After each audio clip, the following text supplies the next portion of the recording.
Hello everyone, now I'm going to explain you the fixed experiment for UNIX Lab. So we have 5 programs for that, where we have to replace a string and search pattern in a given file and show the file info and show login info and number of occurrences that have occurred in a file. So we have to do all these five programs in shell script. So here are my 5 programs, and my first program is the number of occurrences.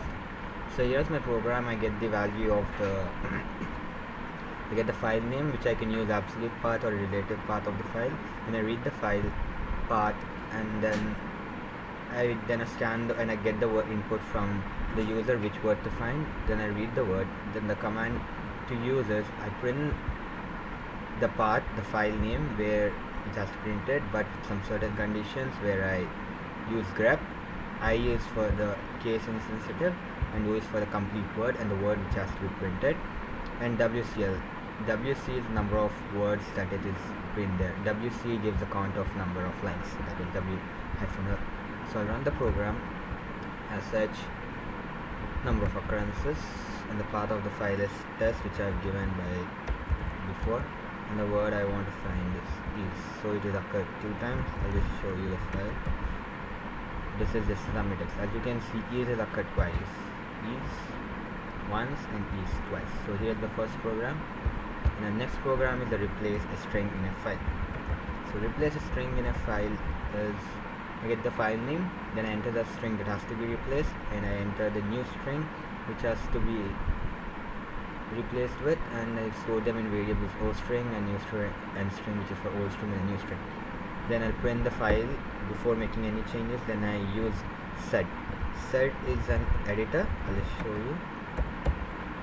Sed is a stream editor for filtering and transforming text. So we use sed, and I use for case sensitive, as gives all the files from search the files, that is the old string, and replace it with the new string. G is the global, like everywhere in the file name it replaces the old string with the new string. After making changes, I'll print the file again.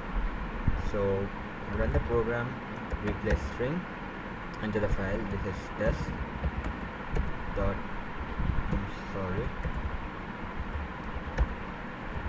test.txt. Enter the file is 2. As you can see, before making any, this is just dummy text, and now everywhere where is there, it is replaced to to. Now I'll just run the same program, and I replace 2 to s.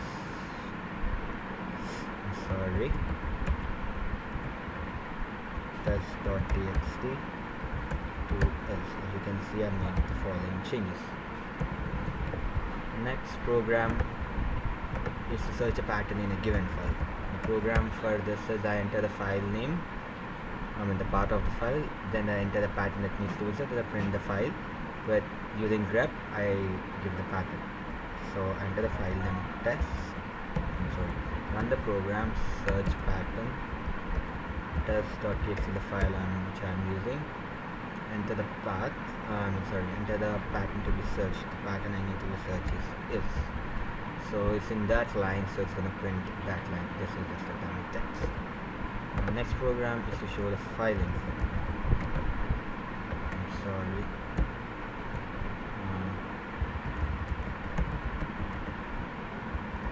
Show file info.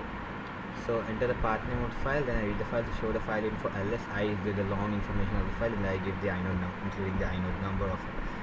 So run the program, show file info, enter the path, which is test.txt. As you can see, file information comes along with the inode number in a long format, since we use ls, l, and I as an arguments for it. Now show login info for all the users. So this is a complicated file. Show login info. So here I'm gonna first display the log of all the users. So I'm in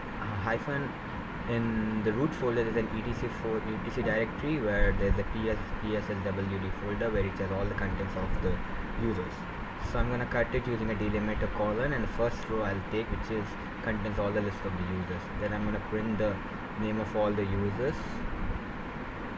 Print the name of all the users. Then I'm going to select a particular user from that list, and all the details of the user are split it according to the using the cut command, and they are printed here. So I'll just run the program. Show file, sorry, show login. So these are all the users which are there, root daemon benches. So I'm just going to use my user ID. So as you can see, the username is Vinya's320, the password is which is not shown by default, and the user ID is 8000, group ID is 1000, the full name is Vinny, and my directory and my shell which I use. So this is my fifth experiment. Thank you guys.